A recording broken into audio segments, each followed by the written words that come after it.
আরজি করের দুর্নীতির সময় এবং অভয়াকাণ্ডে দলের মধ্যে থেকে যদি কেউ হুইসেল ব্লোয়ার থেকে থাকে, আপনাদের আর্কাইভ ঘেটেও পেয়ে যাবেন। তার নাম ডক্টর শান্তনু সেন। এখন তো আমি প্রাক্তন, তখন আমি এক্সিস্টিং এমপি ছিলাম।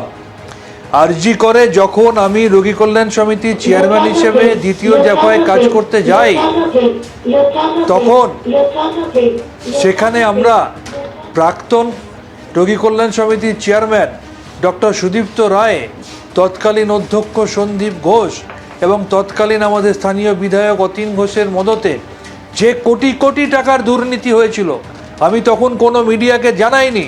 আমি সমস্ত তথ্য প্রমাণ সমেত আমি দুটো জায়গায় দিয়েছিলাম, একটা স্বাস্থ্য ভবন, একটা নবান্ন, এবং মাননীয় মুখ্যমন্ত্রীকে আমি হোয়াটসঅ্যাপ করে জানিয়ে দিয়েছিলাম।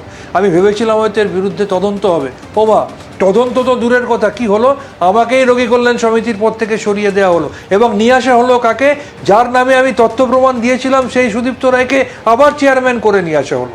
সন্দীপ ঘোষ একবার ট্রান্সফার হয়ে গেলেন, ট্রান্সফার হওয়ার পর তার এত উদ্ধত্ত, উলুবেরিয়া থেকে একজন মেডিকেল কলেজের প্রিন্সিপাল এসছেন, তালাবন্ধ, তাকে ঘরের মধ্যে ঘুরে বেড়াতে হচ্ছে ক্যাম্পাসে, তিনি ফেরত চলে গেলেন। আবার দুদিনের মধ্যে সন্দীপ ঘোষ ব্যাক, আবার দ্বিতীয়বার তাকে ট্রান্সফার করা হলো, মানস ব্যানার্জিকে নিয়ে আসা হলো বারাসাত থেকে। তখন এই নর্থ বেঙ্গল লবির কিংপিন এসপি দাস, যার নেতৃত্বে সুদীপ্ত রায়, সন্দীপ ঘোষ, সুশান্ত রায়, অভিক বিরূপাক্ষ, সৌরভরা থ্রেড কালচার চালাতো, এই দুর্নীতির নেক্সাস চালাতো, আমার সামনে প্রকাশ্যে আরজি কর মেডিকেল কলেজে এসে বলেছে, আরে অর্ডার কি করে পাল্টাতে হয় আমরা জানি।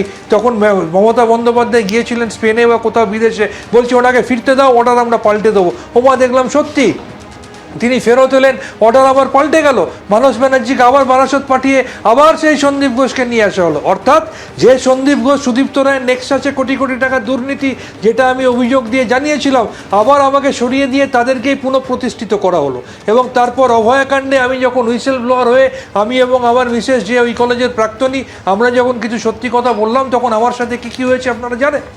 আমার রেজিস্ট্রেশন বাতিল করা থেকে শুরু করে আমার মিসেসকে আমার বাড়ির সামনে মহানাগরিকের উপস্থিতিতে আমার দলের বিধায়কের মদতপুষ্ট গুন্ডারা মেরে চলে গেছে।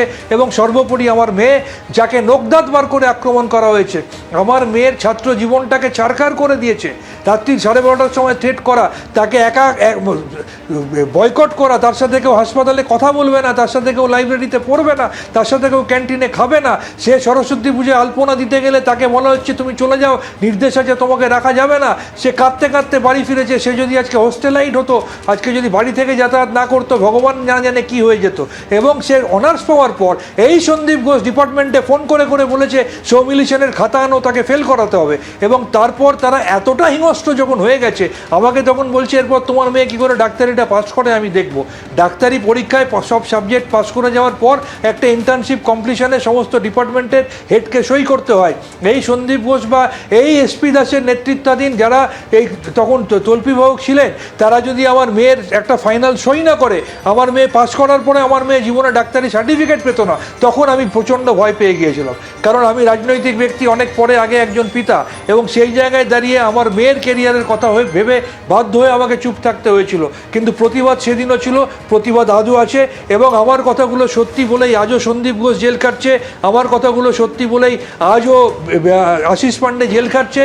এবং অভিক দে, থ্রেড কালচারের অন্যতম নায়ক, যাকে অভয়াকাণ্ডের ক্রাইম সিনে দেখা যাচ্ছে একটা লাল জামা পরে, মাথায় অল্প টাক, ইন্দিরা মুখার্জি ডিসি সেন্ট্রাল কোনো ইনভেস্টিগেশন ছাড়া বলে দিচ্ছে যে তিনি ফিঙ্গারপ্রিন্ট এক্সপার্ট।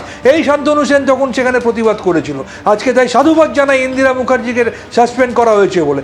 নতুনভাবে মুখ্যমন্ত্রী তদন্ত করছেন, আমরা তাকিয়ে আছি আরজি করের দুর্নীতিতে যারা যুক্ত।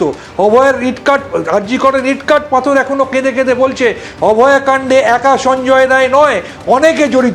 আমার কাছে পোস্টমর্টম রিপোর্ট আছে, আমার কাছে ডিএনএ রিপোর্ট আছে। কোনোদিন সুযোগ পেলে আমি তথ্য দিয়ে দেখিয়ে দিতে পারি, অফিসিয়াল সায়েন্টিফিক রিপোর্ট দিয়ে প্রমাণ করে দিতে পারি একা সঞ্জয় রায় নয়, এখানে আরও অনেকে যুক্ত ছিল। সেই কারণেই 14ই আগস্ট উপরের নেতৃত্বের অঙ্গুলি হেলনে সেখানকার বিধায়কের তত্ত্বাবধানে কাশীপুর এবং বেলগাছিয়া থেকে একটা সম্প্রদায়ের কিছু গুন্ডারা এসে আরজি করে ভাঙচুর করেছিল তথ্য প্রমাণ লোপাট করার জন্য। কিন্তু এখনও সঠিক তদন্ত হলে দোষীরা সামনে আসবে, শাস্তি পাবে, সেই আশায় আমি নয়, সারা পৃথিবীর মানুষ তাকিয়ে আছে। এবিপি আনন্দ, এগিয়ে থাকে, এগিয়ে রাখে।